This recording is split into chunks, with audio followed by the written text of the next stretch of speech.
2 दिन पहले सुनने को आया कि हमें मोदी जी से मिलने का मौका मिल रहा है।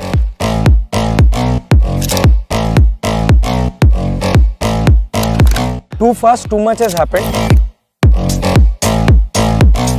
ये तो मुझे भी यकीन नहीं हो रहा है, सच्ची बताओ तो कि मैं यहाँ हूँ।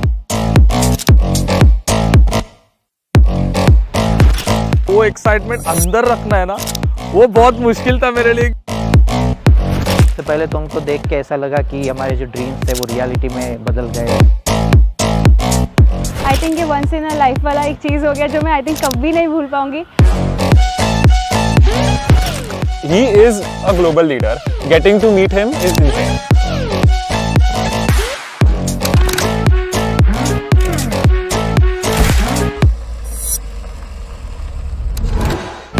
बट दैट मोमेंट जब बस वो आ रहे हैं,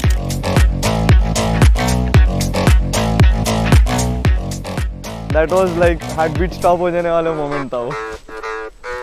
स्वागत है आप सबका।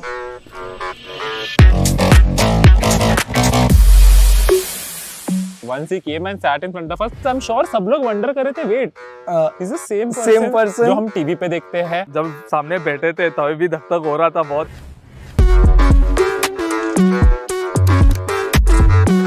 आप लोग एक दूसरे को कभी मिलते हैं या पहली बार मिले? नहीं, मिलते हैं हम लोग।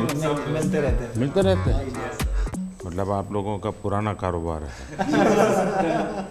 तो जब आपको ये सूचना मिली होगी तो क्या लगा आप लोगों को? इस मोमेंट तक यकीन नहीं हो रहा था कि ये कुछ होने जा रहा है ऐसा। भी नहीं, पहले मिलेंगे फिर ही हम लोग सेलिब्रेट करेंगे, क्योंकि मालूम नहीं कैसे कब। हाँ, ऐसे आजकल तो फेक की दुनिया है ना। सर अभी भी नहीं लग रहा है कि आप सामने हैं। अच्छा, होने दीजिए। मेरे को यकीन नहीं हुआ पहली बात तो कि आपने बुलाया। तो सर एक बार लगा कि जो आपसे ये बात करने का मौका मिलेगा डेफिनेटली हम लोग फ्रंट फुट में आ जाएंगे और हमारा जो सबका एक गोल है ना वो आज वैलिडेट हो गया सर। वो गेमिंग की जीत हो गई सर, आप बुलाए वो आज इंडस्ट्री जीत गई। जो थोड़े दिन पहले नेशनल क्रिएटर्स अवार्ड हुआ था, इवन उस टाइम को भी हमें यही लगा था कि फाइनली इतने सालों के बाद ऐसे लग रहा है कि क्रिएटर्स गवर्नमेंट इज रिकॉग्नाइजिंग हमारी क्रिएटिविटी। जो हम यूट्यूब पे करते, जो हमें लगता था कि हाँ हमारी लोग देख रहे हैं, फैंस देख रहे हैं, यही हो रहा है। बट आप लोगों ने उस क्रिएटिविटी वाले अवार्ड में भी अप्लाई किया था? मैं तो गया था सर। हम तो बिल्कुल आपके इतने दूर बैठे हुए थे उस टाइम पे, उसमें भी यकीन नहीं हो रहा था। अपना परिचय बता दीजिए पहले सबका। नमस्कार सर, मेरा नाम अनिमेश अग्रवाल है। मैं 28 साल का हूँ। मैं गुवाहाटी असम से हूँ। मैं बहुत ही यंग एज में पढ़ाई कर रहा था जब मैं सीए का। कोई यंग एज में पढ़ाई करता है? जी सर, वही मतलब कंपेयर टू कि अभी भी 28 साल का ही मैं खुद को यंग ही मानता हूँ, तो मैं और यंग की बात कर रहा हूँ। तो मैं सीए का पढ़ाई कर रहा था। मैं सीए फाइनल्स तक पहुँचा था और मैं सीएफए और एफआरएम की भी लेवल 1 दे चुका था। मैंने अपने माता पिता से 1 साल का ब्रेक मांगा था अपने पढ़ाई से गेमिंग के करियर को परस्यू करने के लिए। जब मैं 2018 में स्टार्ट किया, मैं सोच के घुसा था कि 1 साल मैं गेमिंग में पूरा दूंगा और कुछ बनने की कोशिश करूंगा। तो परिवार में क्या रिएक्शन आया? सर क्योंकि मैंने पढ़ाई करके रखी थी और मेरे पास बैकअप बहुत स्ट्रॉन्ग था कि गेमिंग में कुछ नहीं कर पाता, मैं वापस जाके पढ़ाई कंटिन्यू कर पाता, तो इसलिए माता पिता हमेशा सपोर्ट किए हैं इस चीज़ को। और फिर मेरा गोल यही है कि मैं गेमिंग को इंडिया में आगे बढ़ाऊँ और सबको, जो भी युवा फॉलो कर रहे हैं, हम सभी को, इतने बड़े बड़े इन्फ्लुएंसर्स को, उनको करेक्ट डायरेक्शन दिखाऊँ गेमिंग से अच्छा क्या कर सकते हैं और उसी की तरफ काम आगे करने की कोशिश चल रही है सर। मुसीबत ये हो जाएगी कि जब भी अब कोई ठग बोलेगा किसी को भी तो आप दिखाई देंगे और कोई आपको देखेगा तो कहेगा यार ये तो अच्छे इंसान है, उसको ठग कैसे बोले। सर वो चीज़, लेकिन एक चीज़ अच्छी है कि गेमिंग में थोड़ा नाम बना लिया तो गेमिंग वाले लोग अब ठग से अच्छे नज़र से मुझे देख रहे हैं। ठग से ठगते नहीं। हाँ, और मैं दुनिया एकदम भी ठगी नहीं कर रहा हूँ सर। मेरा नाम अंशु बिष्ट है। वैसे मेरा गेमिंग नाम गेमर फ्लीट है सर। मैं आता हूँ हल्द्वानी, नैनीताल, उत्तराखंड से। तो मैं सर वैसे लोअर मिडिल क्लास फैमिली से आता हूँ। मेरे पापा एक प्राइवेट स्कूल में 30 साल तक उनने बस कंडक्टरी करी थी ताकि मैं और मेरी दीदी को वो स्कूल में पढ़ा सकें। मैंने थोड़े ट्यूशन्स पढ़ाने स्टार्ट करे बच्चों को, 1-2 जॉब्स ले रही, फिर अपना खुद का कंप्यूटर बनाया एक। सर आर्थिक स्थिति इतनी अच्छी नहीं थी तो उनका बनता है कि ऐसे सोचना कि आप समझ रहे हो ना कि आपका बच्चा बस कंप्यूटर में बैठ के चिल्ला रहा है दिन भर, क्योंकि सर थोड़ा होता है कि मतलब चिल्लाना इन द सेंस कि मतलब खुश होना, कि तभी लोग देखते तो खुश होते हैं ना कि अरे वाह इसको कितना मजा आ रहा है, तो उन्हें मजा आता है। यानी आपको एक्टिंग भी करनी पड़ती है थोड़ी बहुत, ताकि व्यूअरशिप बढ़े। तो हाँ सर करनी तो पड़ती है सर। सबसे बड़ा ब्रेक थ्रू क्या है आपको इस दुनिया में? सबसे बड़ा ब्रेक थ्रू सर कि मतलब अगर आपको पता चल जाए कि आप क्या करना चाहते हो इन दी एंड, सर जैसा आपका है कि आप देश को आगे ले जाना चाहते हो, आप देश को एक स्तर पे ले जाना चाहते हो बहुत, तो वैसे ही मेरा भी था कि मतलब मैं भी कुछ ऐसा करूं कि दुनिया वाहवाही करे। मेरा नाम नमन माथुर है और लोग मुझे मॉर्टल के नाम से जानते हैं। मैं पला बड़ा मुंबई में ही हूँ, नवी मुंबई में। और जब मैं 4 साल का था मेरे पापा गुजर गए थे। मम्मी ने मुझे और मेरे बड़े भाई को रेस किया, उन्होंने टिफ़िन सर्विस किया, सब कुछ किया। और 2015 में मोबाइल आ गया था हाथ में, तब तो शुरू किया था खेलना। पहले तो स्कूल कॉलेज में दोस्तों से बातें करते करते पता चला होगा। मैं गेमिंग में को खुद से वो यूट्यूब देख के आया था, मैंने उल्टा दोस्तों में फैला दिया था कि खेलो मेरे साथ। मैं बीमार हूँ, तुम भी हो गए। वायरस मैंने फैलाया हुआ था। बस 2015 से लेके 18 तक, जब तक मेरा बीकॉम पूरा कंप्लीट हुआ, उतने में मैंने ये फिगर आउट किया कि ये जितने भी फॉरेन यूट्यूबर हैं हम जिन्हें देख रहे हैं, इनके कमेंट सेक्शन में सारे इंडियन हैं। यानी ये सब जो दुनिया भर के अच्छे अच्छे खिलाड़ी हैं, उनमें भी इंडियन सारे कमेंट करने वाले इंडियन्स हैं। मेजॉरिटी मेरे को जो दिखते थे इंडियंस ही दिखते थे। और मैंने सोचा कि क्यों ना मैं एक ऐसा कोई वीडियो बनाऊं उनसे इंस्पिरेशन लेके और अपलोड करूं। और मैंने वो वीडियो 2018 में अपलोड किया और वो इंस्टेंटली वही वीडियो जो उस सोच से बना था वायरल हो गया। उसके बाद मैंने स्पोर्ट्स में रिप्रेजेंट किया इंडिया को, अनिमेश से मिला 2018 में। हम लोगों ने कंपनी भी शुरू की अपनी SATL। इमॉर्टल नाम कैसे रख लिया? भारत में तो लोग इमॉर्टल की बात करते हैं। लोग सब जगह मैं देख रहा हूँ इमॉर्टल नाम रख रहे हैं, तो मैंने बस अच्छा कुछ नया कर इमॉर्टल कर दिया उसको। मेरा नाम पायल धारे है, सब लोग पायल गेमिंग के नाम से जानते हैं। मैंने इन सब के बाद स्टार्ट किया है एंड मैंने सोचा नहीं था कि मैं इंडिया की लीडिंग फीमेल क्रिएटर बनूंगी। मैं बहुत ही छोटे गांव से हूँ, मैं MP में एक छिंदवाड़ा करके जगह है, इंदौर के पास में ही है, तो मैं वहाँ की रहने वाली हूँ। मुझे गेमिंग में इंटरेस्ट था बट घर पे फैसिलिटीज़ नहीं थी। 12th तक भी हमारे पास घर पे फ़ोन नहीं था खुद का, तो गेमिंग में थोड़ा थोड़ा इधर उधर देखते रहते थे, या दोस्त के जो भाई वगैरह है वो कैफेज जाते थे गेम के लिए, तो वहाँ से थोड़ा बहुत नॉलेज आया कि गेमिंग भी कुछ होता है। तभी के टाइम पे यूट्यूब पे गेमिंग पॉपुलर होने लगी थी इंडिया में भी, तो मैंने सोचा कि क्यों ना मैं भी इसको एक ट्राई दूँ और लड़कियों को भी एक ऐसा ऑप्शन मिले कि इसमें भी आप करियर बना सकते हो। लड़कियों का इसमें आना कितना संभावनाएं बढ़ती है। फिर सबसे बड़ी चीज़ यही है कि पेरेंट्स बहुत घबराते हैं कि बाहर जाके काम ना करें, एंड कई फैमिली में थोड़े रिस्ट्रिक्शंस भी होते हैं कि बच्चियों को मौका नहीं दिया जाता, तो उनके लिए ये बहुत ही अच्छा स्टेबल करियर ऑप्शन है। एंड जब मैंने शुरू किया था तो मेरे पास भी 100-200 ऐसे लड़कियों के मैसेज आते हैं कि हमने आपको देख के स्टार्ट किया, तो सब थोड़ा घबरा रही हूँ मैं। थोड़ी छांट लीजिए फिर बात करते हैं। मेरा नाम मिथिलेश पाटनकर है, मेरा गेमर नेम मिथपैट है। मैंने जो ट्राई किया है कि हमेशा से यूनिक कंटेंट देना है, एंड आई थिंक उसी की वजह से लोग मुझे पसंद करते हैं। तो गेमिंग, एंटरटेनमेंट, मिमिक्री, ये सब मिलके मैं बनाता हूँ मेरे वीडियो। पूरा सलाद बना देते। मैं चाहता था कि इंडिया से एक ऐसा कंटेंट मैं बनाऊं जो बाहर के लोग भी देखें, लोग अप्रिशिएट करें। आज से 2 साल पहले एक स्ट्रीमी अवार्ड्स होता है, बोलते हैं कि this is one of the best award. So international category में I was the only Indian to get nominated, and Los Angeles में अवार्ड होता है, so I got that award. And I think that is also one of एक बहुत proud opportunity थी मेरे लिए ये।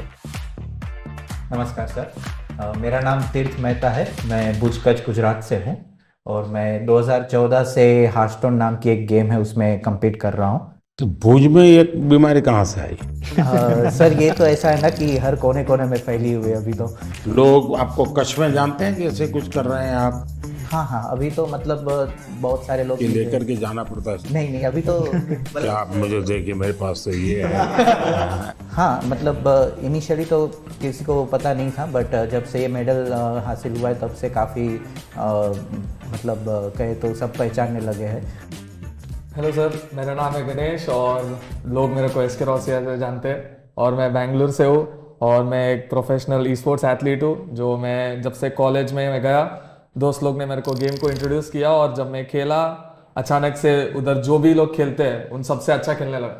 तो मेरे दिमाग में आया कि ये चीज़ मेरे को असली में मज़ा आता है करने में और इस पे मेरे को कुछ बड़ा करना है। मैं जब 17 ईयर ओल्ड था, मैं इंडिया को रिप्रेजेंट किया 2017 इंडोनेशिया में। तो जब मेरा सक्सेस मिला और मैं I could take the responsibility, मेरा माँ बाप का जो ड्रीम था घर बनाने का वो मैं कराया और दोनों को जॉब से रिटायर कराया और अभी सब रिलेटिव्स बोलती बस। आई वाज लाइक धक धक हो रहा था पूरा कि क्या बात करूँ उनके सामने। बट आज जब मिला आई जस्ट लाइक जो भी मन में है, जो भी मेरा स्टोरी है, जो मेरे को जानता है, वो सब बोल दिया मैं उनके सामने। एक साथ आप लोग कितने घंटे खेलते हैं continue? I think e sports athlete जो होते हैं वो दिन के 6 से 7 घंटे प्रैक्टिस के देंगे, क्योंकि वो उनकी पूरी रूटीन होती है। वो दिन में उठने का समय, गेम का समय, डाइट, सब कुछ होता है। कंटेंट क्रिएटर्स का सर अगर मैं बताऊँ तो आई थिंक सब लोग ऐसे होते हैं कि दिन में 12 घंटे सिर्फ सोच ही रहे हैं, और फिर हो सकता है वीडियो बनाने में वो 2 घंटे ही बन गए या फिर वो 10 दिन तक नहीं बने। हमारे देश में क्रिएटिव की दृष्टि से गेम की दुनिया में कंट्रीब्यूशन कितना होगा?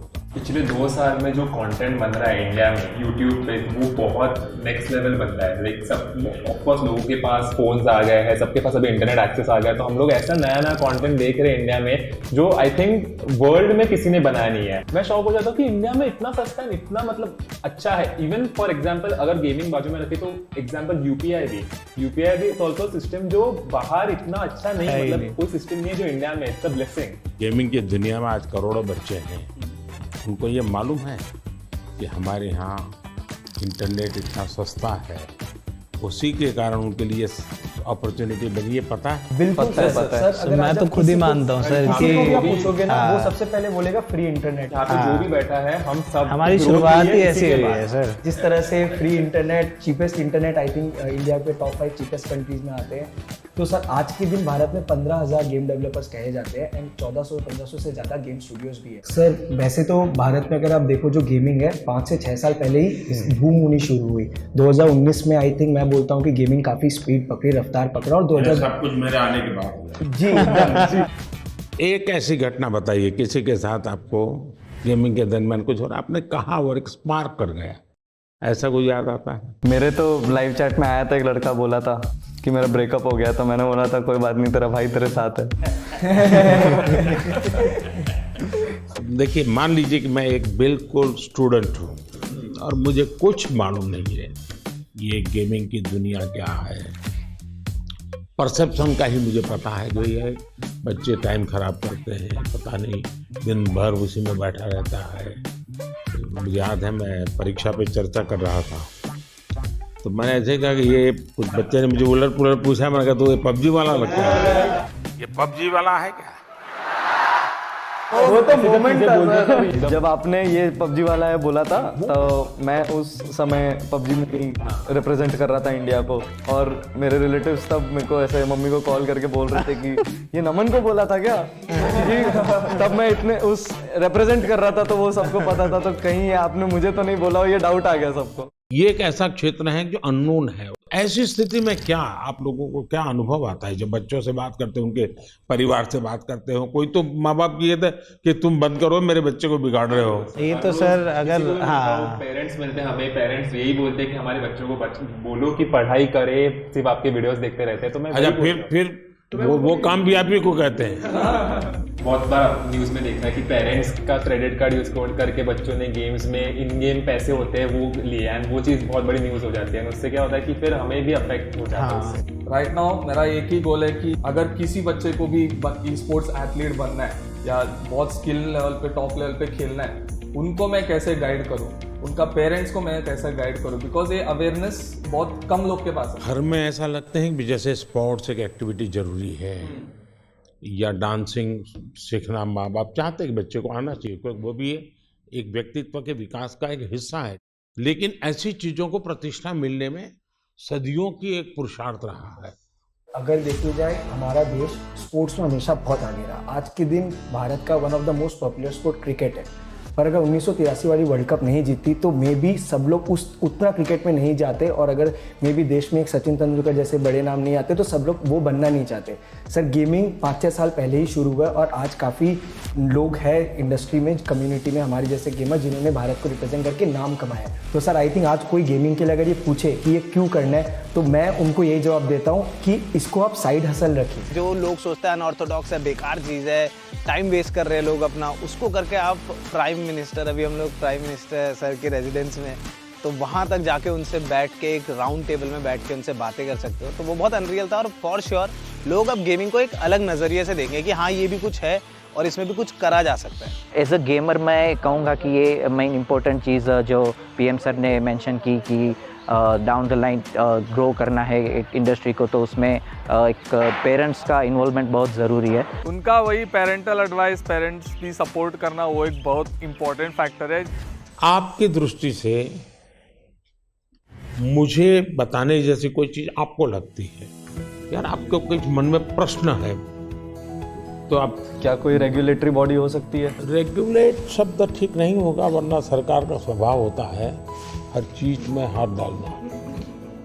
सरकार का मूल नेचर ये है। अब दो चीजें होती है कि या तो आप उनको दबाने की कोशिश करो, या तो कानूनी सारे बंधन लगा करके उनको अलग करो। दूसरा है कि आप चीज को समझो, समझ करके हमारे देश की रिक्वायरमेंट के अनुसार उसको मॉडिफाई करो, उसको कुछ कानून नियम व्यवस्था के अंदर ढांचा में लाओ, उसकी एक प्रतिष्ठा बढ़ाओ।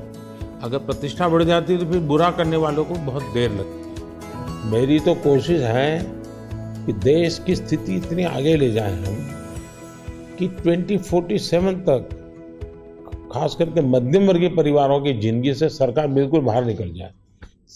वरना ये कागज लाओ, वो कागज लाओ, ये दो, यहाँ क्यों गया, वहाँ क्यों गया, उसी में ही जिंदगी फंसी हुई है। सरकार की जरूरत गरीब को होती है, उसको मुसीबत के समय सरकार मिलनी चाहिए। सर आई थिंक एक चीज़ जो डेफिनेटली करा जा सकता है ईज़ ऑफ बिजनेस के लिए, सर ई स्पोर्ट्स को आइडेंटिफाई किया जाए।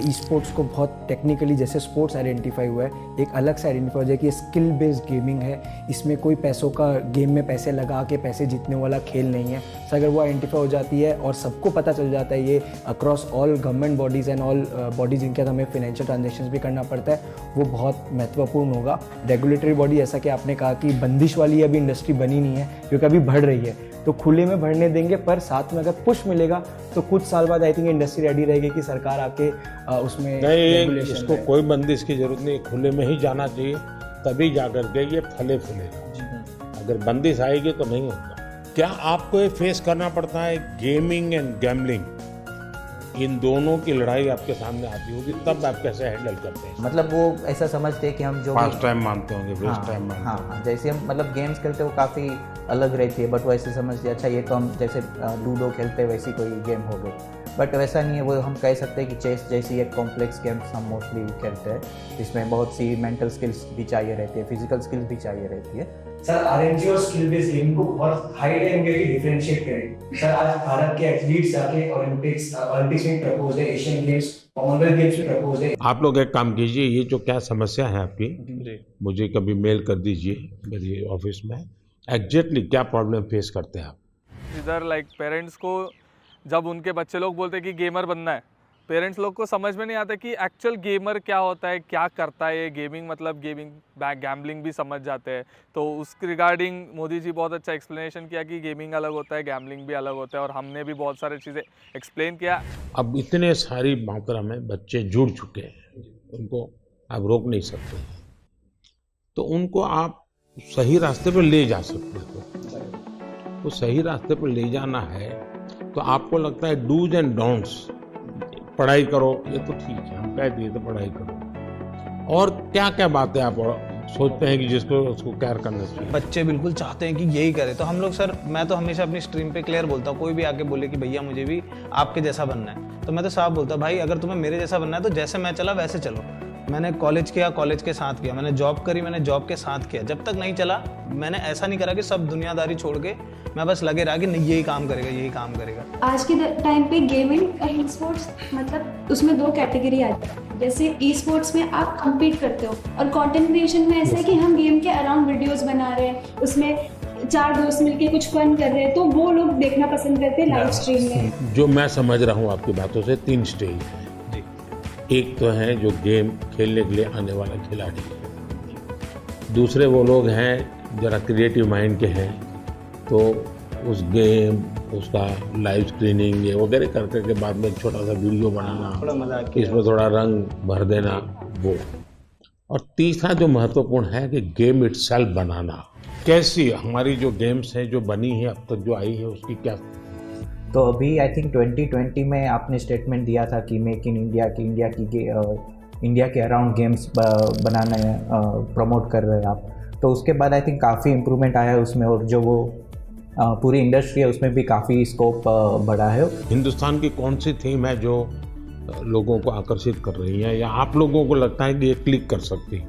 क्योंकि जो वेस्टर्न वर्ल्ड की आती है उसमें तो मारो काटो दौड़ो भागो यही आता है। जैसे हमारे पंचतंत्र है, क्या कभी किसी ने उसमें माइंड अप्लाई किया है? अभी डेवलपमेंट में जो बोर्ड गेम्स हमारे पुराने खेले जाते थे, जैसे अष्टो चौकड़ी करके एक गुजराती में हम छोटे से तब से वो गेम खेल रहे, तो अभी उसके जो है वो डिजिटल वर्जन्स अभी रिलीज़ हो। बाकी यही है कि हमारी जो मिथोलॉजी है जो उसके अराउंड काफ़ी गेम्स डेवलप हो रहे हैं। दुनिया आज एक बहुत बड़ी चर्चा करती है ग्लोबल वार्मिंग की, क्लाइमेट के इश्यूज हैं। दुनिया में अलग अलग तरीके अपनाए हैं।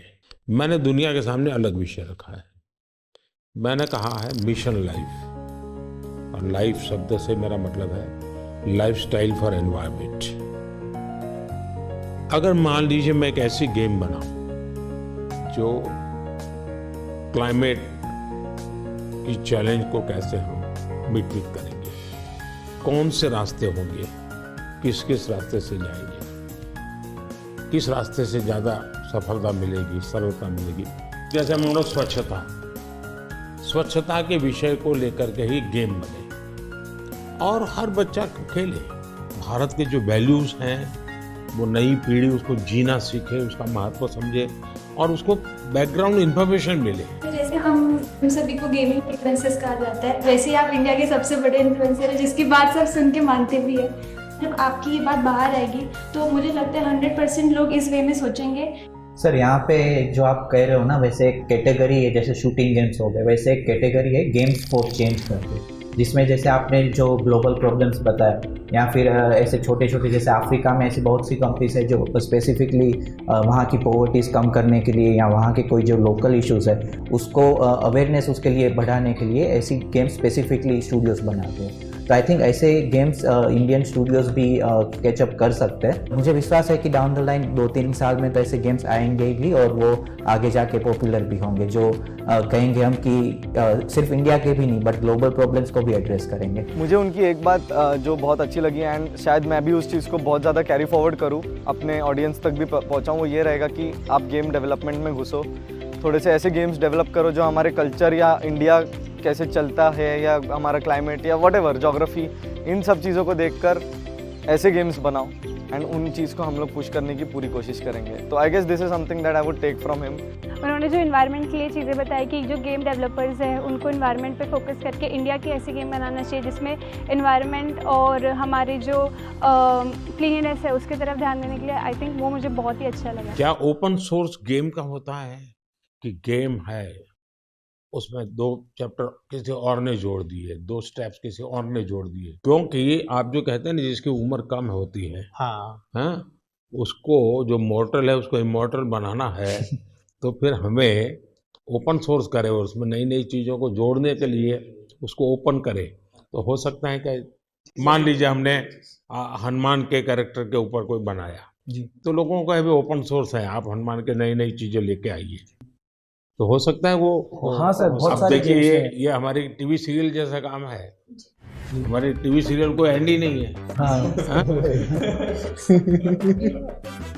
उसका नई नई पोस्ट जोड़ते जाते हैं। सर हम लोग ने वैसे थोड़ा कुछ आपके लिए सोच के रखा था कि आपसे हम लोग इतना कुछ सीखा है, आपको हम लोग गेमिंग का थोड़ा डिक्शनरी आपको सिखाना चाह रहे थे। तो सर एक गेम है जो अमित पैट आप समझा दो हम लोग क्या करेंगे सर के। बेसिकली सर हम गेमिंग में कैसे होता है कि हम लोग मैच के अंदर बिजी रहते हैं तो हम लोग ज़्यादा बातचीत नहीं कर सकते एक दूसरे के साथ, तो हम लोग ना टर्म यूज़ करते हैं जिससे क्या होता है कि एक दूसरे के साथ हम लोग कम्युनिकेट कर सके ईजिली।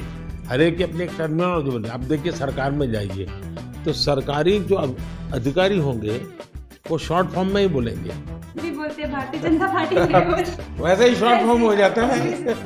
सर पर आपको 1-2 वर्ड्स तो हम लोग बता के जाएंगे और आप हमें फिर बताएगा कि आप कौन से सेंटेंस में उसको यूज करेंगे। ऐसा है, मेरा एक शब्द है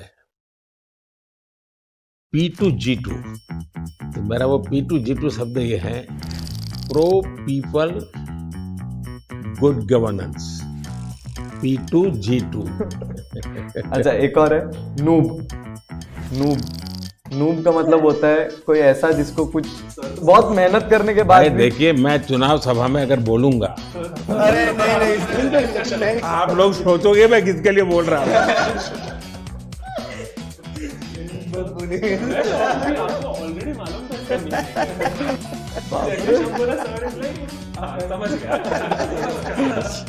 अगर मैं बोल दूंगा बोल दो तो लोग उसके लिए बोला है। ग्राइंड करके एक वर्ड होता है, तो ये तो खैर आप गेम में भी इस्तेमाल कर सकते हो, आप कहीं भी इस्तेमाल कर सकते हो। ग्राइंड मतलब सर मेहनत करना हो गया बेसिकली। जैसे अगर मैं माइनक्राफ्ट खेलता हूँ तो मुझे उसमें एक एक चीज सीखने के लिए ग्राइंड करना पड़ता। तपना सर, तपना, हिंदी में आसान भाषा में तपना। और दूसरा है सर GT है, गोट टू है। मतलब हम जनरली कोई भी गेमिंग सेशन एंड करते हैं तो दोस्तों को कहते हैं कि अभी मैं क्लोज कर रहा हूँ, जाना है, तो हम टाइप करते हैं GT, गॉट टू। चलो AFK मतलब अवे फ्रॉम कीबोर्ड, यानी कि आप गेम खेल रहे हो, 4 लोग एक टीम में एक साथ खेल रहे हैं, अचानक से मम्मी ने बुला दिया कि खाना रेडी हो गया, तो वो फोन इधर ऐसे छोड़ के जाएंगे तो वो मतलब गेम में हार जाएंगे। तो टीम मेंबर्स आके हमें, अगर हम चाहते कि टीम मेंबर्स को समझे कि सुनो मैं जा रहा हूँ लेकिन मेरी जगह तुम लोग लो, तो हम लोग AFK लिखते हैं, अवे फ्रॉम कीबोर्ड, मतलब मैं नहीं हूँ पर तुम लोग संभाल लो। यानी एक दूसरे को कह कर के जाते हैं, इतनी डिसिप्लिन फॉलो करते हैं। और सर सबसे बड़ी चीज, आपको कूलेस्ट PM कहा जाता है हमारी साइड में। अगर आप देखिए लाइव चैट में भी कहते हैं कि सबसे कूल अगर कोई है तो वो हमारे PM है। एंड आप जैसे मतलब हमारी और आपकी उम्र में काफी डिफरेंस है, लेकिन फिर भी एक नहीं, आपने किसने बताई ये मीडिया में सब आता है, वो सच मत मानो। हाँ मतलब सर आपकी जेंजी है हमारे। हाँ, मैं कलर करके बाल वाइट रखता हूँ ताकि घर लोगों को लगे कि मैं बैठा हूँ। आपने एक, मुझे याद है, मुझे बहुत अच्छी थी यूट्यूब फैन फेस्ट में, आपने जब सर सिंपल चीज वही लाइक शेयर सब्सक्राइब, सब लोग पागल हो गए। आप लोग को कूलेस्ट PM को गेमर टैग देना चाहिए। हम लोग सब गेमर्स के नाम है, सर का कोई नाम नहीं है। नाम इंडिया ने मुझे बहुत पहले से नाम दे के रखा है, डबो। तो वो हम लोग क्या कहते हैं, नमो OP। Sir OP is overpowered, और आपको सबसे ज्यादा ही ओवरपावर्ड, सबसे ज्यादा पावर। सर अभी कुछ आपके साथ गेम्स चलिए। सर हम बहुत एक्साइटेड है आपको गेमिंग सिखाने के लिए। आपको ये पहनाता हूँ, हाँ लूज फुल तो सिर्फ हाथ मूव करना है, हाँ आगे पीछे मत। जोर से मारिए, हाँ मारिए। मतलब फर्स्ट गो में जिस हिसाब से उन्होंने किया, we were mind blown. India के सब गेमर आज खुश हो गए हैं। वाओ, कैसा था आपका अनुभव ये खेल के? अच्छा ही है, लेकिन जब आप इतनी जल्दी अडैप्ट भी कर लिया, एक्सपेक्ट नहीं किया था मैंने। आप लोगों से ट्रेनिंग लिया। ये देखिए राइट नीचे आना है ना। किसी को नहीं मिल सकता, उतना मुश्किल है मिलना। जो मौका हमको मिला तो this will be the best moment of my life where we played games. आप अंदर चले जाइए यहाँ से। देखिए अब यहाँ पे आ गए आप, स्पीड भी बढ़ चुकी है अब। मैं बहुत खुश हूँ क्योंकि ये एक इंडियन गेम है, फर्स्ट टाइम मतलब सर खेल रहे हैं। माधुर जी, क्या बात है, पहुंच गए। गेम इतनी ही है कि नहीं, गेम तो बहुत बड़ा है। इनको मिलेगा एक त्रिशूल मिलता है यहाँ पर, तो वो त्रिशूल लेके फिर उनको आगे बढ़ना होता है। ये देखिए ये त्रिशूल है यहाँ पे, तो जैसे ये इन्होंने ई दबाएंगे तो इनको ये त्रिशूल मिल जाएगा। अब इनको पहला हथियार अपना वेपन मिल चुका है। अब ये लेके वो आगे लॉर्ड विष्णु एंड माँ दुर्गा के गाइडेंस से अपने भाई को बचाएंगे। ये पूरे गेम का शुरुआत और पहलू है। एक बात तो है, हम लोग इतने टाइम से इंस्पायर कर रहे हैं लोगों को गेमिंग करने के लिए। आज आपने हमारे जितना इंस्पायर एक दिन में कर दिया। यानी आप लोगों का कितना समय जाता होगा इसमें देखता हूँ। सर आपको कैसा लगा आज गेमर्स से बात करके? मैं अभी नया हूँ इस दुनिया में, तो मैं बहुत सोचूंगा इस पर। युवा पीढ़ी का भला भी हो जी, और इसका एक पॉजिटिव क्रिएटिव उपयोग कैसे हो। मुझे ऐसे, मैं चाहता हूँ हमारे लोग इसमें आगे जाए और हम दुनिया में चीजों को लेके जाए। सो सर अभी हम लोग स्टम्बल गाइस करके गेम खेल रहे हैं, तो कोड है, रूम कोड है सबका 982 हाँ 981। Okay, join everyone, join. ऐसे इस गेम में कैरेक्टर्स होते हैं जिनको आगे आगे जाना होता है, रेस होती है, ऑब्स्टैकल्स होते हैं। आपके कैरेक्टर का नाम नमो है। या ये जॉयस्टिक है, हाँ ये सर आपका कैरेक्टर है और ये जंप बटन है। मैं पूरा दिमाग खपाऊंगा जरा। अगर आप इसको ऐसे फिंगर रख के मुंह ऊपर की तरफ करोगे तो आगे की तरफ मैं आगे जाता हूँ। सर हुए सर आप तो इसको आप यहाँ पे सर हाथ रखिए और इसको टच स्क्रीन के जैसे ऊपर की तरफ कीजिए। चलिए सर, चलिए चलिए चलिए। नीचे इधर जंप करना है, जैसे ही नीचे जाएगा राइट वाला बटन दबाना है आपको। चलो कोई बात नहीं, बहुत बढ़िया, बट बहुत मजा आया, बहुत मजा आया बहुत मजा आया। गाइस। सर से सक्सेसफुली हमने मोबाइल गेम खिलवा स्पीक इन इंडिया। भगवान करे मुझे इसकी आदत ना लगे। सबके साथ सर ये तो बनता है। हम लोग कुछ चीजें लाए थे आपसे साइन कराने के लिए जो हमारे गेमिंग से जुड़े। आप 2 मिनट विराजमान हो जाते तो टेबल पे। For sure, NaMo OP. आप लोग एक काम शुरू कीजिए, हर एक को कहिए कि खुद की सिग्नेचर अपनी मातृभाषा में करें। लोग अब गेमिंग को एक अलग नजरिए से देखें कि हाँ ये भी कुछ है और इसमें भी कुछ करा जा सकता है। ये पहना दीजिएगा। अच्छा इसको पहनोगे? शाबाश। Thank you sir, thank you.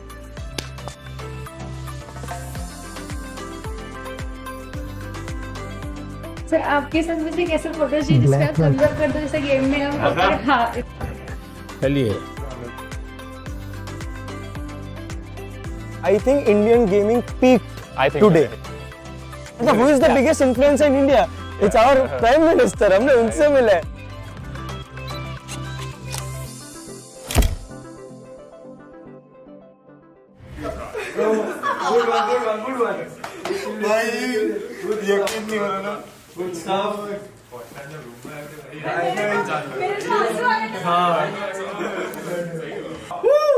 मजा आ गया। हम लोग अभी इसलिए खुश है बिकॉज मम्मी पापा तुम्हारा बेटा मोदी जी के साथ मिल गया है।